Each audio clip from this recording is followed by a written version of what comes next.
Antes de darmos prosseguidade, nós gostaríamos de parabenizar, né, o professor José Maria, que na condução dessa excelente, né, pesquisa que é desenvolvida, que é um trabalho de extensão, na realidade, Economia na Ponta do Lápis. Nós sabemos que, principalmente nesse momento em que vivemos essa pandemia, né, torna-se fundamental um planejamento financeiro, esse controle financeiro. Temos até uma frase aí que aparece jovens que fazem parte do programa, né, que é necessário estar educando para prosperar. Bom, gente, então, em função da nossa programação, eu gostaria, né, agora, dando continuidade a toda ela, tivemos uma semana de amplas discussões macroeconômicas, e em cima dessas discussões macroeconômicas que foram trabalhadas nessa nossa 16ª Semana de Economia, nós trouxemos hoje para todos, né, a apresentação de pesquisas com abordagens, todas elas macroeconômicas, realizadas pelos nossos acadêmicos. Os trabalhos são coordenados, orientados por professores do nosso departamento. Os trabalhos que aqui serão apresentados, todos eles são trabalhos resultados de pesquisa, né, na iniciação científica e nas disciplinas que temos no curso de desenvolvimento de pesquisa em economia 1, 2 e 3, né?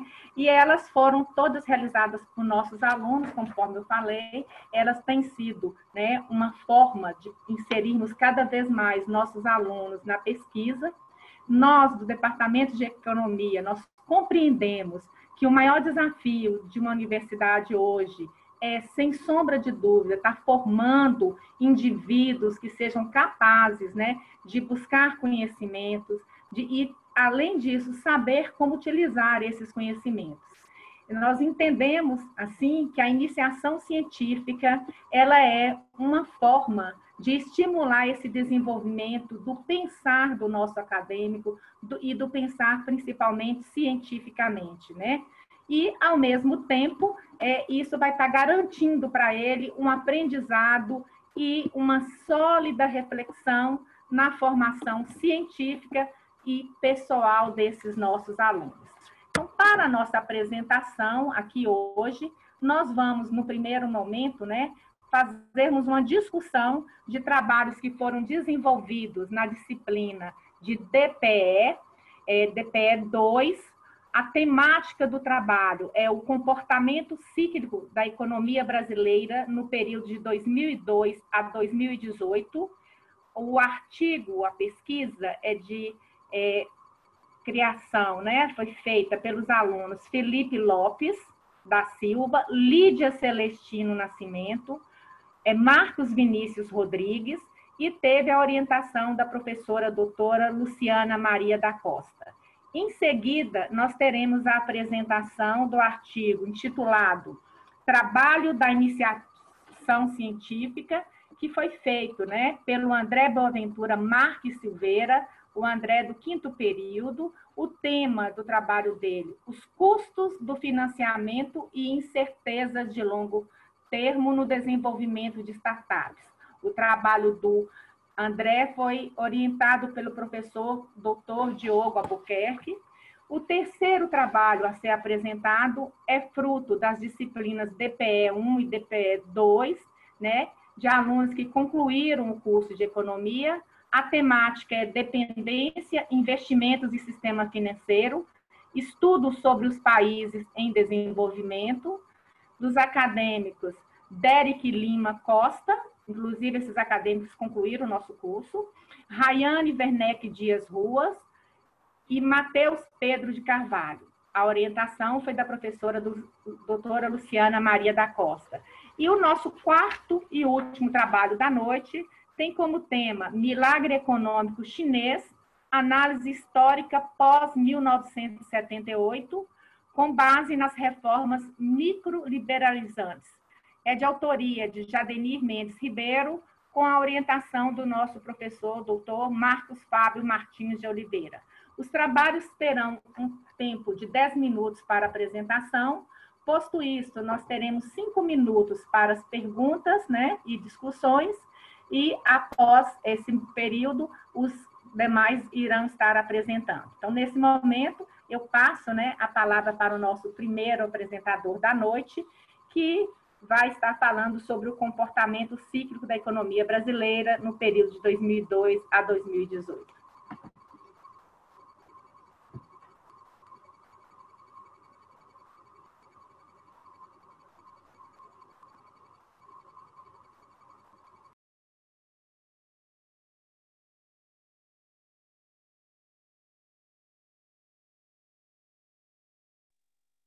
Olá, boa noite.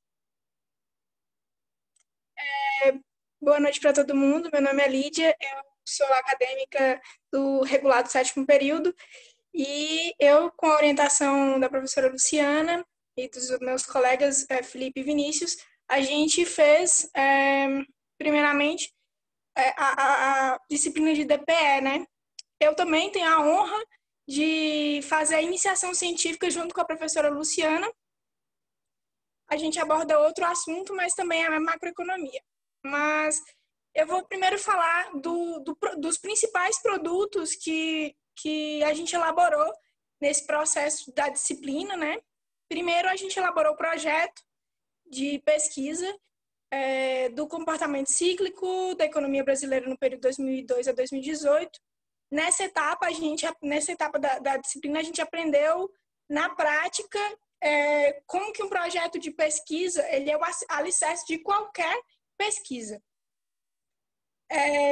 A outra parte que a gente aprendeu foi, prosseguindo a disciplina, foi a elaboração do artigo a partir de uma pesquisa teórica. A gente elaborou todo o referencial teórico, o referencial teórico, abordado em livros e artigos, fazendo uma análise das flutuações da economia brasileira.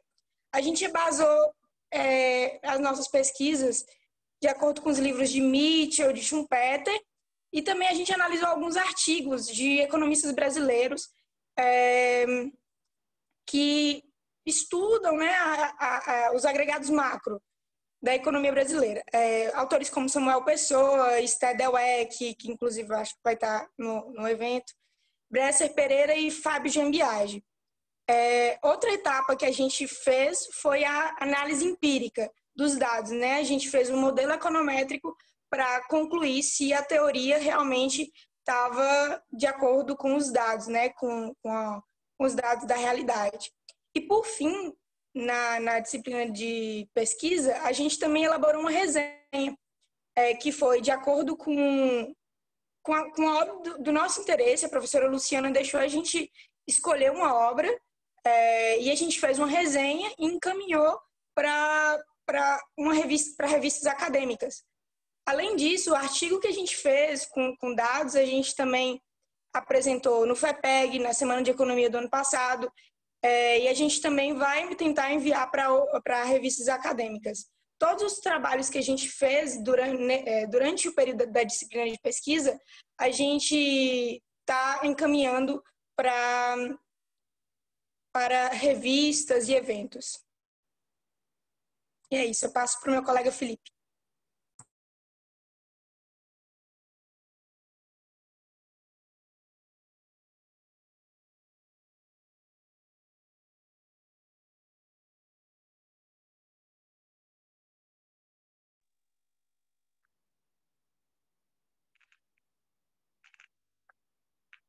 Boa noite, pessoal. Lídia falou que seria Felipe, mas na verdade sou eu, Marcos Vinícius. Eu vou tratar aqui da questão mesmo relativo ao artigo, né, que tem como tema o comportamento ciclo da economia brasileira no período de 2002 a 2018.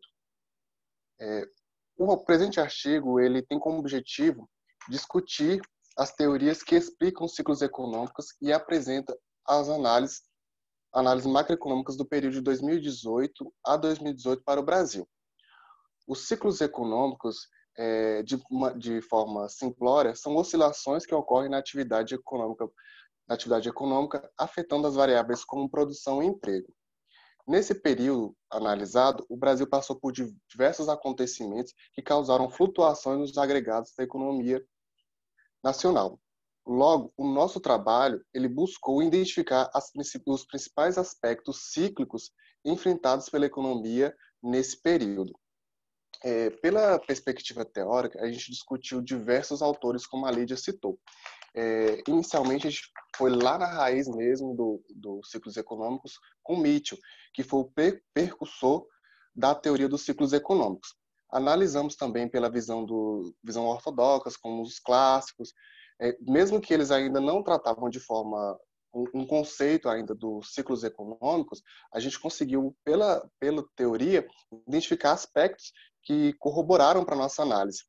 Tratamos também pela visão de Schumpeter, né, como o Lídia tratou, Marx, Keynes, escolas de pensamento como os novoclássicos, os novo-keynesianos e os pós-keynesianos. No nosso artigo, após a parte teórica, a gente analisou os acontecimentos que ocorreram na economia brasileira nesse período de 2002 a 2018. E como ocorreram esses acontecimentos e como esses acontecimentos afetaram os indicadores macroeconômicos brasileiros, como o PIB, como a ação bruta, os gastos do governo, a taxa de juros, importação e importação. Na análise empírica, a gente fez uma análise de dados em painel, uma análise econométrica, né? E que corroborou bastante com a teoria e pelos acontecimentos que a economia brasileira passou, como a crise de 2008 e 2014 e 2015. Nesse período, a gente vê realmente que os agregados econômicos sofreram impacto com os acontecimentos, né? Que corroboraram negativamente neles. Nesse sentido, o nosso artigo ele veio realmente assim buscar evidenciar os efeitos cíclicos da economia brasileira e como os agregados macroeconômicos se comportaram nesse período. Eu passo a minha palavra agora para Felipe, né, que vai encerrar a nossa apresentação.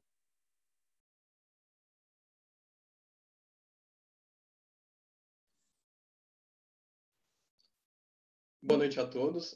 Meu nome é Felipe, sou aluno do 7º período de Ciências Econômicas. E para finalizar nossa apresentação, eu vou falar um pouco sobre a importância que foi a disciplina de desenvolvimento econômico para o nosso aprimoramento, tanto como aluno, né, como acadêmico, como para o lado profissional. A disciplina de desenvolvimento econômico 1, 2 e 3, ela nos possibilitou o aprimoramento da nossa capacidade crítica científica. Então, nós conseguimos elaborar um projeto de acordo com todas as normas, introdução, balanço bibliográfico, fundamentação teórica, os objetivos da pesquisa, hipóteses e análise empírica, que foi muito importante para a elaboração do nosso projeto, tudo que é utilizado no meio científico em si. Então, foi importante para que nós pudéssemos aumentar nossa capacidade crítica científica, principalmente. Então, muito além da elaboração de artigos, participação de eventos e pesquisa, como Lídia abordou anteriormente, ela nos ofereceu uma ampliação da nossa argumentação lógica. Nós substituímos eu acho ou penso, que é importante para a elaboração das hipóteses, mas por argumentos científicos, com base na abordagem metodológica, com base em um referencial teórico, com base em dados.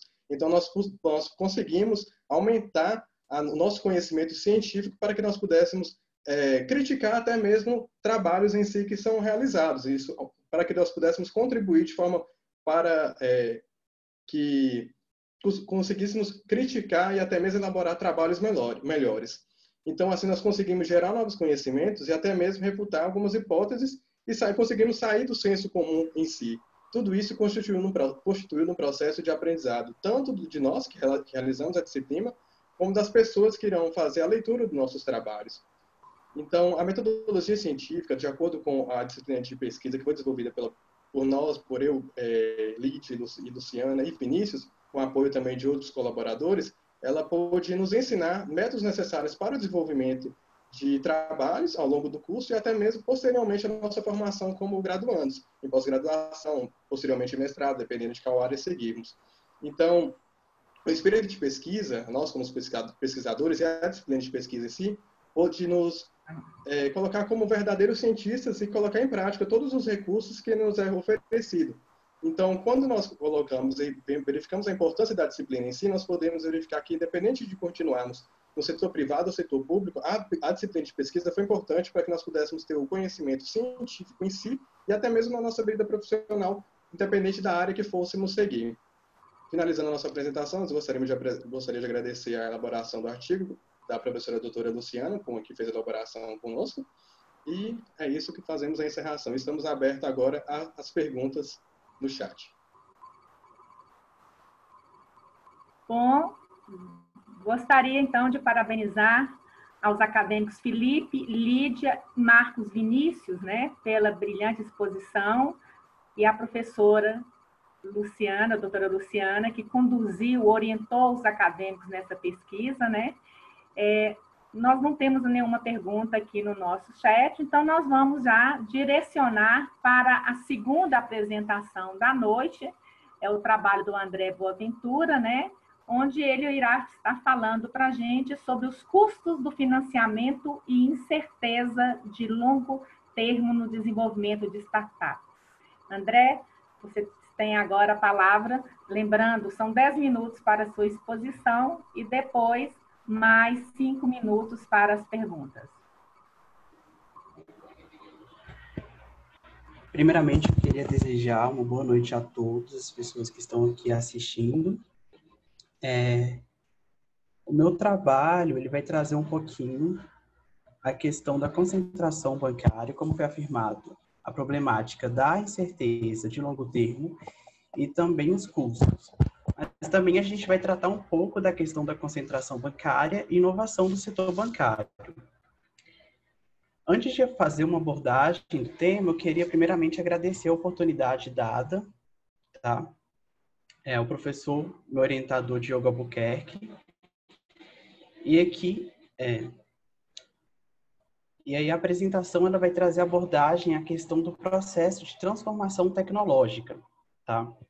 Então, a gente entender primeiramente qual é o cenário que estamos vivendo. O cenário que estamos vivendo é de um processo e constante transformação tecnológica. Muitos já devem ter escutado por aí a questão de estarmos vivendo a 4ª Revolução Industrial. Bem-vindos à 4ª Revolução Industrial. Mas precisamos entender quais as implicações dessa revolução no setor financeiro. E a gente percebe que isto vem trazendo uma transformação no processo produtivo da economia e também vem causando impactos nesse setor bancário em questão. A gente pode perceber isso também pelo surgimento de novas nomenclaturas. E hoje a gente vai tentar trazer um pouco mais do surgimento ali, a questão das fintechs e das shadow banking, nesse processo de disruptura de mercado. A base de toda a pesquisa que foi desenvolvida, de todo o pensamento, é uma base neo-schumpeteriana, ou seja, a gente está trazendo a questão, a ideia ali da inovação, que tem caráter disruptivo de mercado, e a gente percebe que essa pesquisa, ela também traz a questão de uma quebra de um equilíbrio das rotinas. E o que são rotinas? Rotinas são habilidades e procedimentos específicos das firmas. E quando há uma quebra dessas rotinas, a gente percebe que houve ali uma modificação do status quo da economia. Toda a pesquisa ela está pautada ali a questão da tecnologia como importante, né, análise técnica, como importante para o processo de desenvolvimento econômico e também inovação para o caráter de descontinuidade de mercado. E nós temos também a questão das fintechs e da shadow banking neste processo que vem trazer essa descontinuidade. No Brasil, a gente percebe que houve um aumento exponencial do número de fintechs, exponencial do número de shadow banking, e a gente pode perceber isso, que desde 2010 para cá houve um aumento, agora nós temos 700 instituições deste modelo. Antes, que eram raras as instituições, hoje nós temos mais de 700. E esse processo que a gente vem abordando, ele vai trazer uma nova heurística de mercado, ou seja, um novo pensamento. E esse pensamento ele vai trazer, a longo termo, um novo paradigma tecnológico. Ok, mas quais que são os objetivos dessa pesquisa? Os objetivos dessa pesquisa é de tentar verificar como as fintechs de Shadow Bank vêm modificando esse cenário de oligopólio, aumentando a competitividade ao longo do tempo e também analisar o histórico da participação de mercado dos novos bancos digitais em relação aos tradicionais e apresentar os efeitos decorrentes do processo inovador que tem caráter disruptivo de mercado. E os objetivos específicos são de analisar de forma comparativa duas instituições específicas, que é o caso da Nubank e o caso da Neon Pagamentos, e apresentar as diferenças entre os produtos oferecidos e serviços oferecidos por essas instituições e o setor tradicional. A gente tem em nossa justificativa que o setor ele é altamente concentrado. O setor bancário brasileiro ele é concentrado, mais de 80% da participação de mercado, mais de 80% da concentração está nessa quantidade. Mais de 80% de concentração, ou seja, poucos bancos que têm uma maior participação de mercado. E, além disso, nós temos a questão, a problemática dos custos e incertezas de longo prazo para o surgimento, para o desenvolvimento das fintechs. Ou seja, para a fintech ele se introduzir, para uma startup ele começar a desenvolver, introduzir o mercado, estabelecer no mercado, ela vai encarar ali custos altíssimos de financiamento por conta do risco. A gente tem um risco elevado, porque, principalmente nessa área de P&D, de pesquisa e desenvolvimento, os riscos são maiores porque as incertezas de longo prazo são maiores. E agora, para poder falar um pouquinho acerca do tema em questão, a gente trouxe aqui as fintechs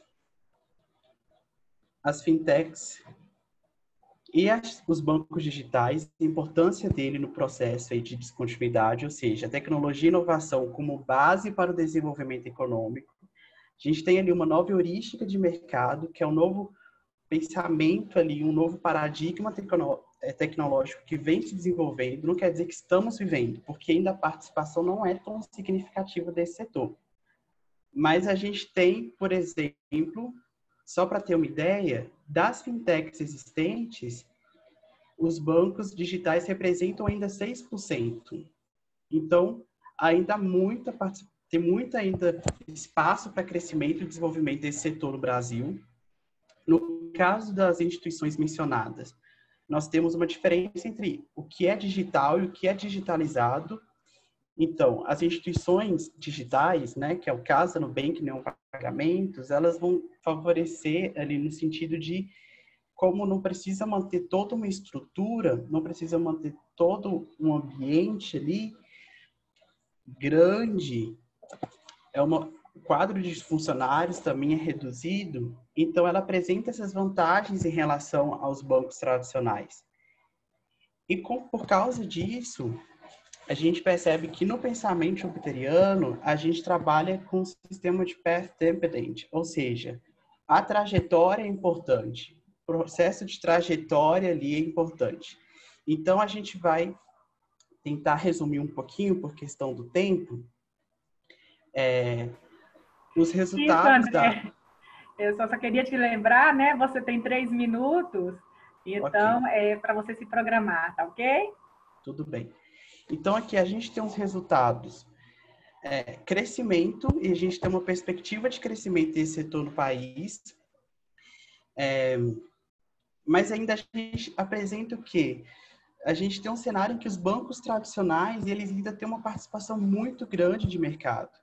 E os bancos tradicionais têm aproveitado, agora com o ambiente, as pessoas preocupadas ali com o setor de investimento, então a gente tem percebido uma adaptabilidade do setor tradicional. Aqui eu vou mostrar alguns gráficos, tá? Mostrando aqui os bancos digitais 6%, o crescimento ali das plataformas digitais e a concentração que vem em queda, isso mostra um aumento da participação das fintechs. A nossa metodologia, ela tem uma abordagem descritiva direta, Os materiais utilizados foram livros, artigos, informações também obtidas com o orientador.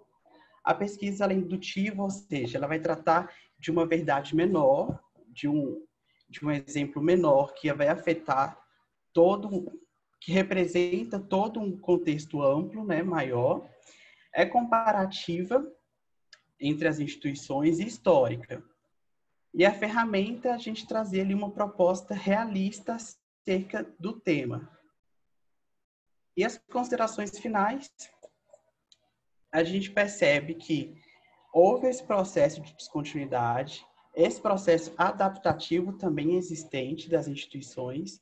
Os bancos têm buscado desenvolver, têm buscado tecnologia cada vez mais, e a gente percebe também que o futuro do sistema financeiro é um futuro que muitas vezes é incerto, porque depende de vários fatores, mas presenciamos também diversas relações. É capaz que no futuro a gente possa ter relações entre bancos tradicionais e fintechs para tentar diminuir um pouco disso, tá?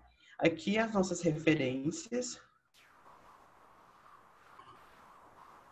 E eu queria agradecer pela oportunidade dada. Nós gostaríamos de agradecer ao André, né, parabenizá-lo pela brilhante exposição, pela temática abordada.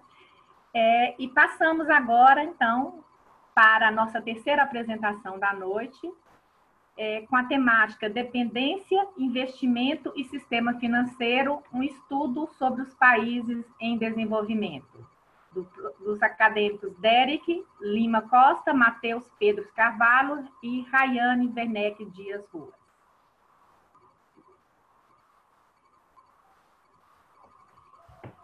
Boa noite a todos.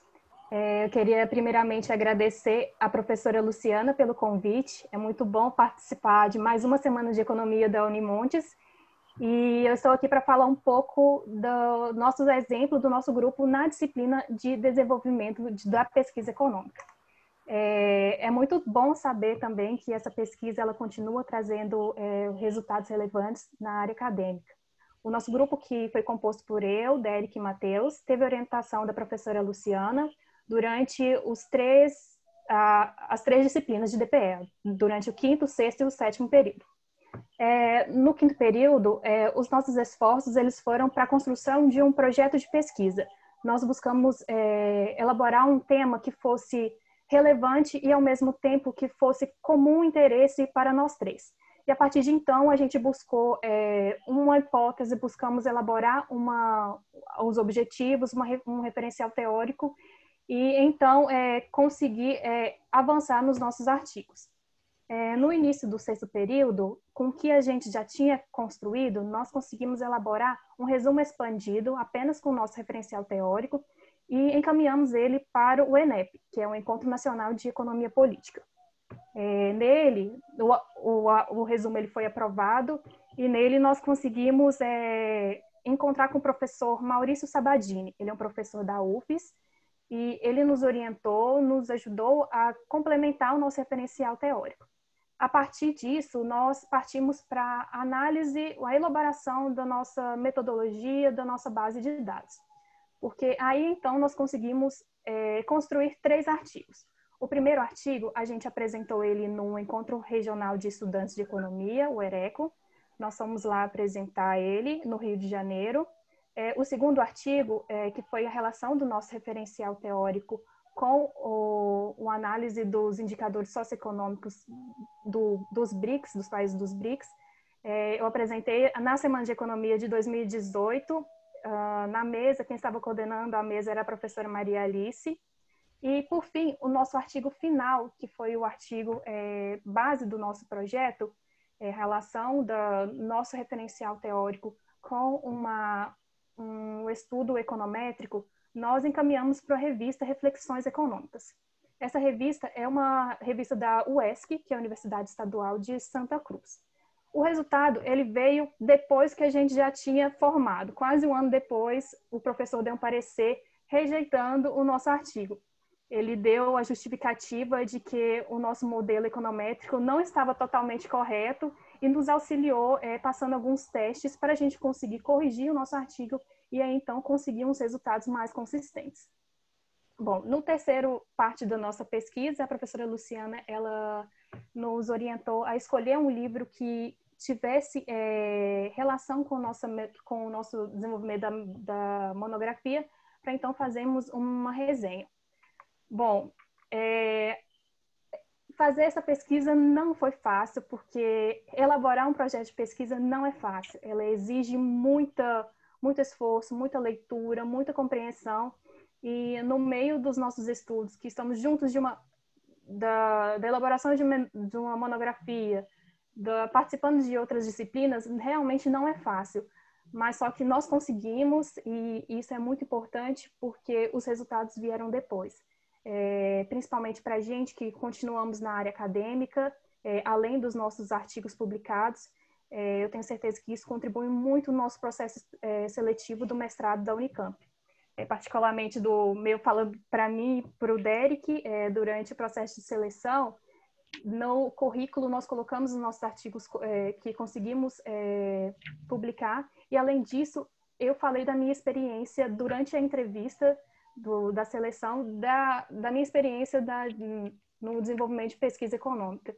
E eu tenho certeza que isso ajudou muito para a gente evoluir durante a nossa pesquisa e conseguir a nossa vaga no mestrado. Eu vou passar agora a fala para o Derek, que ele vai entrar mais em si no nosso tema de pesquisa, o nosso objeto de estudo. Obrigada. Obrigado, Rayane. Obrigado, Luciana. Gostaria de agradecer muito o convite que foi feito para a gente, para participar dessa Semana de Economia. Gostaria de agradecer muito a organização. É uma honra poder participar dessa mesa e me alegra muito poder continuar com esse vínculo com a universidade. Então, no final da disciplina de DPE2, eu e Rayane e Matheus, conforme ela já tinha dito, desenvolvemos um artigo, juntamente com a professora Luciana, e nele o artigo final, nele a gente pretendia abarcar a atração de investimento estrangeiro direto, fazendo uma relação com a dependência dos países em desenvolvimento. No caso, a gente fez um estudo dos BRICS. De maneira geral, a ideia do artigo era que países em desenvolvimento apresentam características financeiras e tecnológicas desfavoráveis ao seu desenvolvimento produtivo e, por isso, encontram-se dependentes de capitais externos para financiar seu desenvolvimento. Quando eles tomam dinheiro emprestado em instituições financeiras como o Banco Mundial ou o FMI, eles acabam se submetendo a regras que fazem eles priorizar o pagamento dessas dívidas. E, para isso, são implementadas medidas de austeridade econômica que sacrificam investimentos públicos e algumas políticas sociais que poderiam gerar um resultado de longo prazo que talvez fosse capaz de reverter esse quadro de dependência no futuro. De maneira geral, isso acaba levando a um círculo vicioso, porque o país perde a autonomia do seu próprio investimento, mesmo que ele tivesse a intenção de investir em áreas que dessem um retorno econômico, e ele ainda continua dependente do capital externo. E foi aí que a gente decidiu fazer um estudo dos BRICS, tendo em mente essa dependência de capitais externos. Nós vimos que em 2014 os BRICS criaram seu próprio banco de desenvolvimento, que o nome é bem simples, Novo Banco de Desenvolvimento, como alternativa como alternativa financeira às outras instituições internacionais. Nele, o foco dos empréstimos era justamente o investimento produtivo para tentar cobrir os gargalos infraestruturais que haviam nos países membros, né? Brasil, Índia, África do Sul, Rússia e China. O escopo da atuação do banco, inclusive, inicialmente era para ser somente nos países membros, a atuação, mas também com a possibilidade futura de ampliação desses empréstimos para outros países em desenvolvimento. Isso, em si, já teria um potencial enorme de transformação do cenário econômico mundial no longo prazo. O objetivo do nosso trabalho, então, foi tentar medir o grau de dependência de capital externo.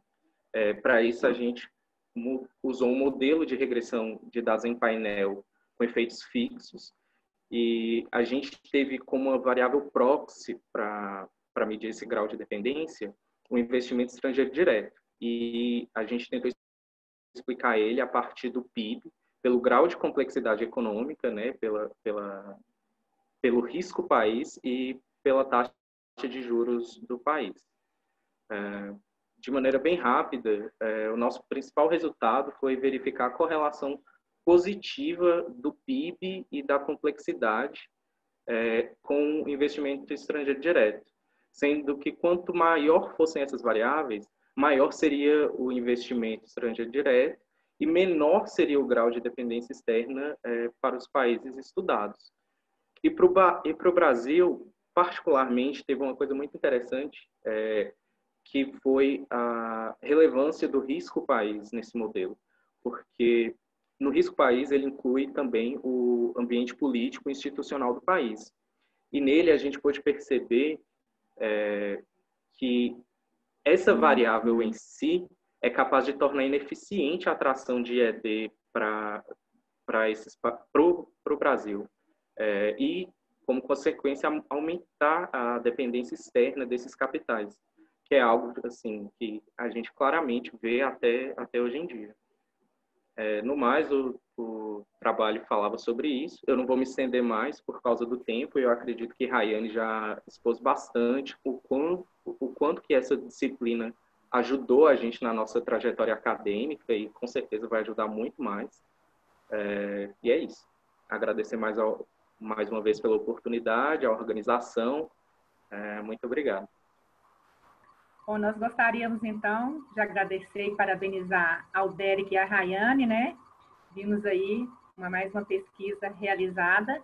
E para fechar as apresentações dessa nossa noite, nós teremos a exposição, a nossa quarta apresentação, com a temática Milagre Econômico Chinês, Análise Histórica pós-1978, com base nas reformas microliberalizantes apresentada pelo acadêmico Jadenir Mendes Ribeiro.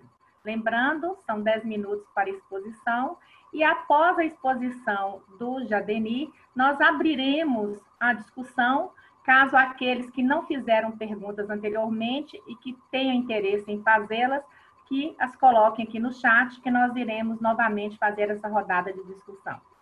Muito obrigada, Jadenir. A palavra é toda sua.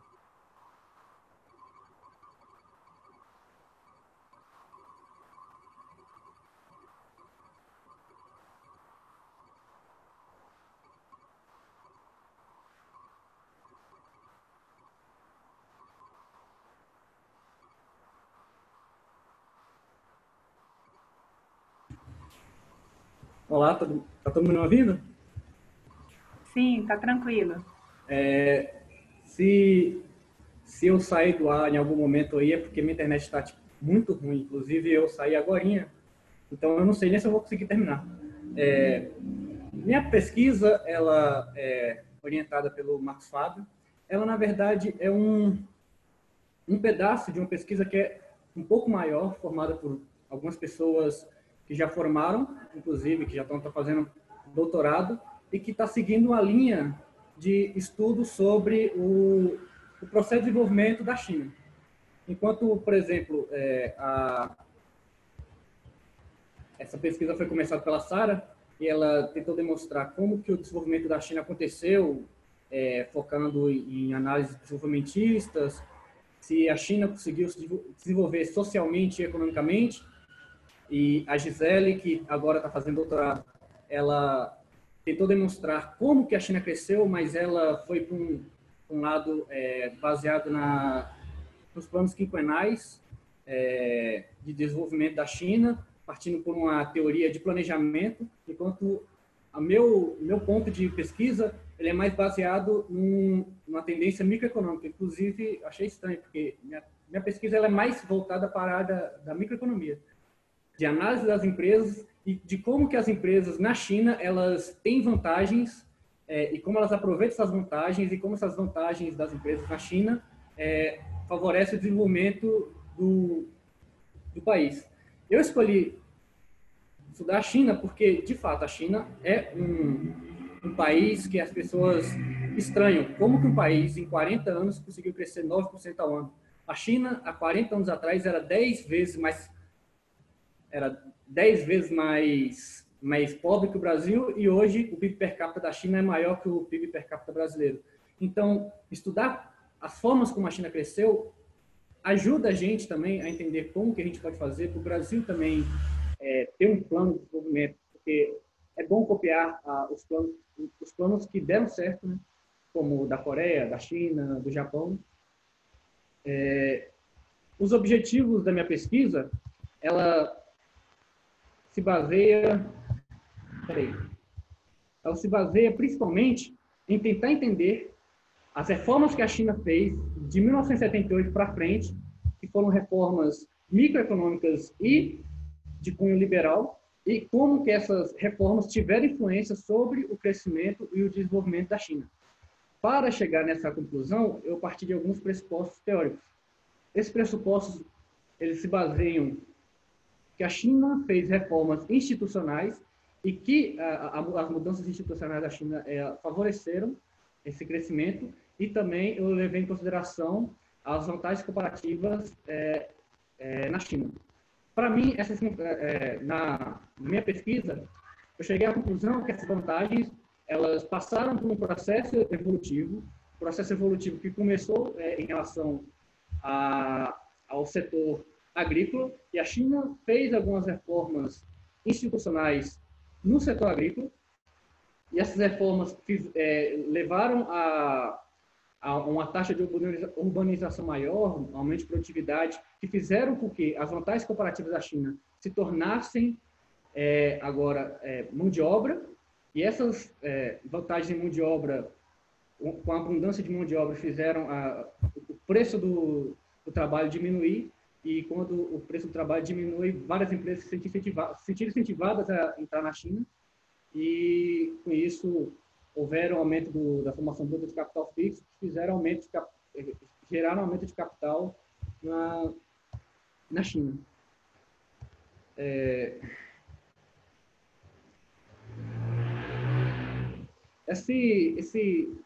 Essa pesquisa minha, ela depois deu na minha monografia, que tem esse tema, Milagre Econômico Chinês, e ela também deu num artigo que eu fiz e que eu publiquei na revista de Economia Política e História Econômica, onde eu cito especificamente o processo histórico em relação às reformas da mão de obra, as reformas trabalhistas feitas na China. E eu também apresentei no FEPEG enfim. Eu tô meio nervoso, gente. Desculpa. Eu terminei já. Bom, nós gostaríamos de parabenizar o Jadeni pela exposição, e nós teremos agora algumas discussões que são frutos, né, das perguntas que estão aí no nosso chat. Eu vou começar com a pergunta que foi direcionada ao professor José Maria, e a pergunta foi feita por o José, e ele questiona que gostaria de saber como levar o projeto Finanças na Ponta do Lápis para uma associação de artesãs no município de Glaucilândia.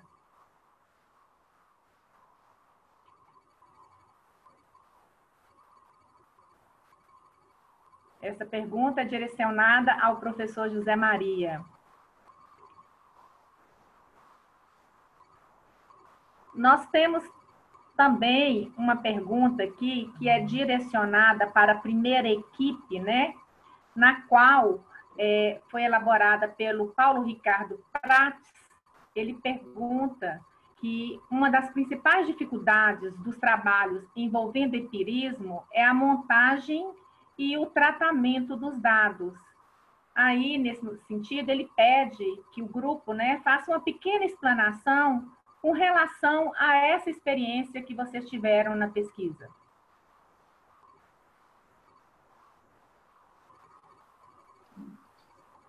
Tony, respondendo essa pergunta do Paulo, a nossa principal dificuldade, eu acho que todo mundo que trabalha com banco de dados e utiliza a econometria em si, é encontrar os próprios dados. E nós temos a dificuldade, eu acho que em qualquer elaboração do trabalho, encontrar os dados e de acordo com a periodicidade que nós utilizamos. Além disso, a utilização de softwares. Nós utilizamos um software, tínhamos pouco conhecimento do software em si, para manipular, para a utilização dos dados, mas seriam esses dois problemas, a transformação dos dados em si e o fato de encontrá-los, e a utilização dos softwares para manusear esses dados que nós utilizamos na elaboração econométrica do nosso artigo. Ok. Temos uma pergunta aqui direcionada para o André Boaventura. Como você vê esse crescimento tecnológico no sistema bancário, considerando a exclusão digital da população? Essa pergunta foi feita pela professora Maria de Fátima Maia. Primeiro, eu queria agradecer a Fátima, Maria de Fátima, professora, pela pergunta. E não é uma questão fácil, porque a gente trata no Brasil uma questão sistêmica, né, que é uma questão de desigualdade social. E, geralmente, quando se trata de desigualdade social, não somente o setor financeiro ele é afetado por conta da exclusão digital. A exclusão digital ela vai afetar também todos os demais setores que necessitam, né, principalmente quando se trata de fintechs. Fintechs não se trata apenas dos bancos digitais, mas de todo o sistema ali que necessita altamente tecnologia.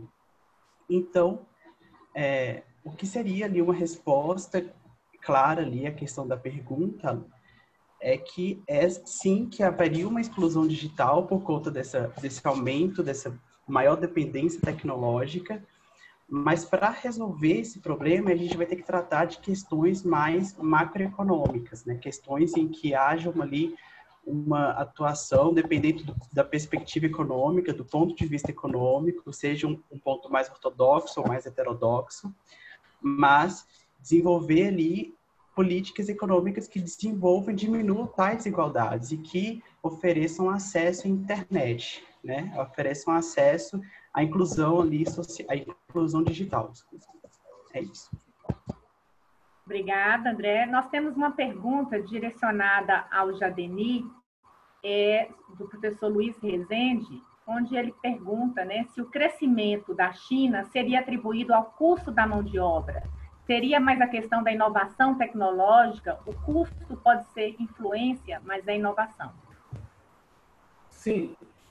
Na minha pesquisa, eu levei em consideração uma evolução de desenvolvimento. Não começou com mão de obra, começou com a inovação do processo agrícola.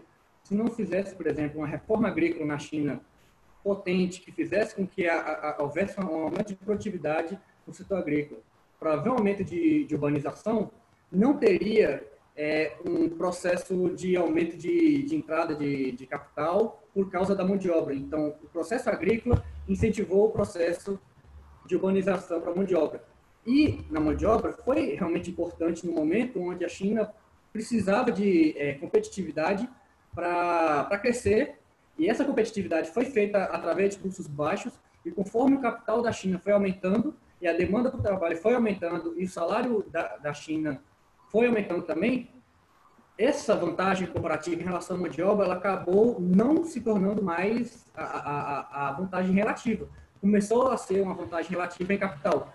E aí que começa um novo processo de desenvolvimento, processo saindo de custos e indo para a inovação tecnológica, que é baseado muito mais sobre uma vantagem comparativa em capital, no insumo capital, do que uma vantagem comparativa no insumo mão de obra. Eu entendo assim, um processo evolutivo, indo de agrícola, mão de obra e depois capital. Bom, nessa mesma linha de pergunta, Jadeni, o professor continua perguntando e questionando se não seriam as reformas institucionais e o investimento tecnológico grandes propulsores dessa política neoliberal que promoveu esse crescimento? Sim, a China, ela utilizou das suas vantagens comparativas, mas a China também utilizou.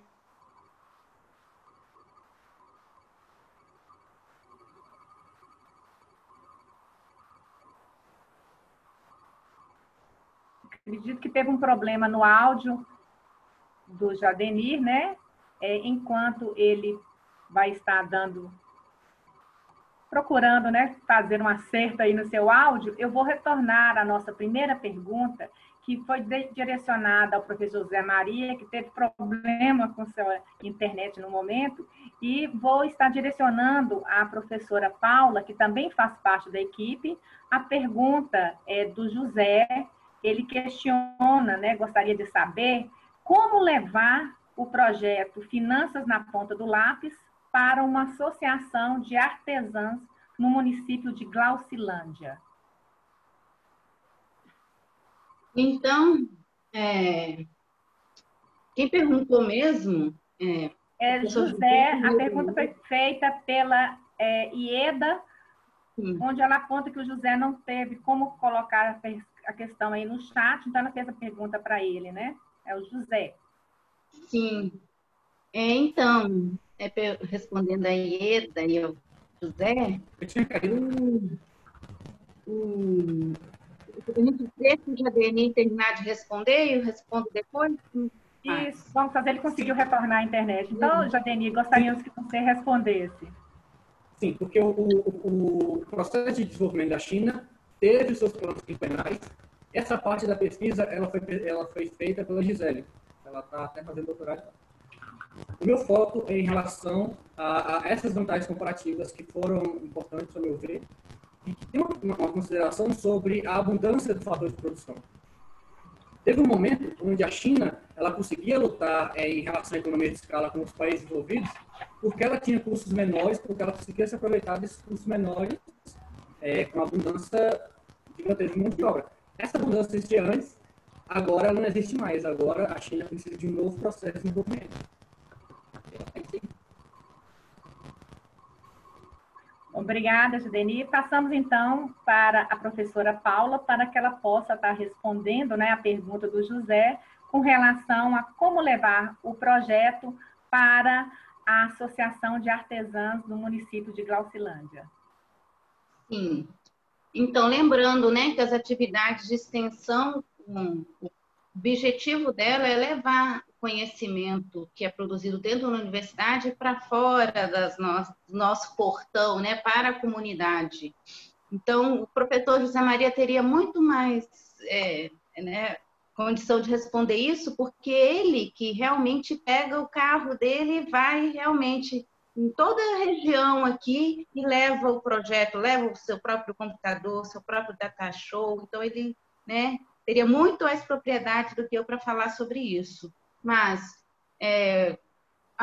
agendando e, né, vendo uma data, não existe o menor problema do projeto ser levado a essas pessoas. Inclusive, esse é o objetivo do projeto, alcançar o máximo de pessoas possíveis e na região aqui. Então, não haveria o menor problema. Eu vou deixar aqui no chat o contato para poder entrar em contato com a gente agendar isso assim que a pandemia permitir, né? E aí a gente toca o projeto, sem problemas. Então, seria isso, Vânia? A gente vamos encerrar. Obrigada, professora. Nós gostaríamos, então, de agradecer a todos, né, pela presença nessa nossa noite, de agradecer aos nossos expositores da noite, o professor José Maria, com um trabalho de extensão, aos acadêmicos com trabalho de pesquisa, o departamento, os professores. Nós acreditamos, né, que através da pesquisa, do conhecimento, de se estimular esse desenvolvimento do pensar cientificamente, que nós vamos estar garantindo esse aprendizado de qualidade, essa excelente reflexão, né, que nossos alunos têm conseguido ter na sua formação científica e também pessoal. Agradecemos a todos. Passo para a professora Paula para fazer o encerramento da noite. A todos, muito obrigada. Gente, eu não poderia terminar essa noite sem falar da importância do ACC, né? Que é as atividades complementares, as horas complementares. Porque cursar, né, fazer a graduação, não depende só das boas notas que a gente tem das atividades de ensino em sala de aula, né? Para terminar o curso, conseguir se formar, os acadêmicos precisam de atividades de extensão e pesquisa. Então, aqui, pelos depoimentos dos alunos aí que já estão fazendo mestrado, que já saíram, que estão em andamento, né? Tem a Rayane, o Derek, aí o pessoal que está cursando ainda, o Felipe, o André, né?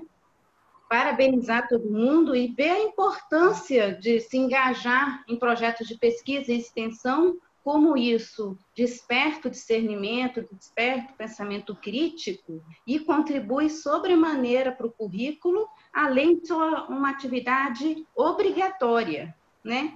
Então, não deixem aí, quem está assistindo, quem está no começo do curso, não deixem de participar dessas atividades. E lembrando, ninguém vai bater na porta de vocês, ninguém vai chamar vocês, vem participar, vocês é que tem que correr atrás, e essas oportunidades estão aí. À medida que vocês vão subindo as escadas do prédio, estão lá as chamadas, não só no curso de economia, mas dá uma olhada na interdisciplinariedade, com contabilidade, com administração, curso de direito, né? Então, esse evento de hoje, ele é muito importante para chamar a atenção que o ensino de economia, o ensino de graduação, não é só sala de aula. É muito importante a participação de vocês nessas atividades de pesquisa e extensão. E aí eu compartilhei o link, que vai ter daqui a um tempo, a gente tem esse mês para produzir artigos, né? O resumo para submeter no FEPEG, e tudo isso conta ponto para a atividade de conclusão do curso. Isso conta para o currículo de vocês, e é atividade de pesquisa, extensão, e a gente espera que essas apresentações tenham motivado vocês a participar e fazer parte do ano que vem, estarem aqui apresentando para a gente os trabalhos de vocês. Gostaria de parabenizar todos os professores orientadores desses trabalhos, com todos os parabéns, muito de elevado nível, né? A gente viu até trabalho premiado. Gostaria de agradecer a professora Vânia pela parceria de hoje à noite e parabenizar mais uma vez os organizadores da semana, né? Então, estão todos de parabéns. É isso. Eu acho que por hoje a gente já pode cestar, né? E só para lembrá-los, né, professora Paula, que na semana que vem, no dia 8, a semana continua, onde nós teremos uma semana de abordagens microeconômicas. Todos estão convidados, né, e será muito produtivo. Esperamos contar com a presença de todos. Como a professora Paula falou, sextou, né? Já deu. Começamos a semana com uma boa noite a todos. Obrigada pela participação, obrigada a todos. E tenham um excelente final de semana. Feriado na segunda, mais terça, continuidade aqui na 16ª Semana de Economia com a abordagem microeconômica. Obrigada a todos e uma boa noite. Boa noite e se cuidem.